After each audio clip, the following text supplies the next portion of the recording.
আজ হলো শ্রাবণ মাসের প্রথম সোমবার।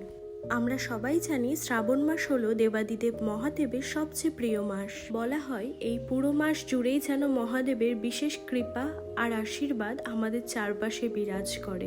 পৌরাণিক কথা অনুযায়ী সমুদ্র মন্থনের সময় যখন সমগ্র বিশ্বকে রক্ষা করতে মহাদেব বিষ পান করেছিলেন, তখন তার শরীর শান্ত করতে দেবতারা তার মাথায় গঙ্গার পবিত্র জল ও দুধ ঢেলেছিলেন। সেই স্মৃতি আর ভক্তি থেকে হাজার হাজার বছর ধরে শ্রাবণ মাসের সোমবারে ভক্তি ভরে শিবলিঙ্গ ঢালার সুন্দর ঐতিহ্য চলে আসছে। আসলে মহাদেবকে প্রসন্ন করতে কিন্তু বড় কোনো আয়োজনের প্রয়োজন হয় না। তিনি তো আশুতোষ, অর্থাৎ যিনি খুব অল্পতেই সন্তুষ্ট হন।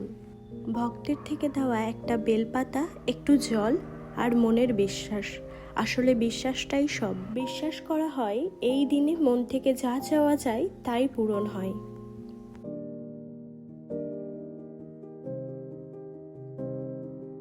এবার শ্রাবণ মাসে 5টি সোমবার পড়েছে, আর 5টি সোমবারে 5টি শস্য মহাদেবের কাছে দেবেন।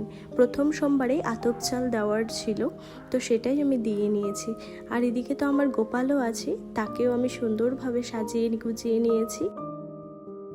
শ্রাবণ মাসের প্রত্যেকটি সোমবারে চেষ্টা করবেন কর্পূর দিয়ে মহাদেবের আরাধনা করার। সবাইকে শ্রাবণ মাসের প্রথম সোমবারের অনেক অনেক শুভকামনা ও ভালোবাসা।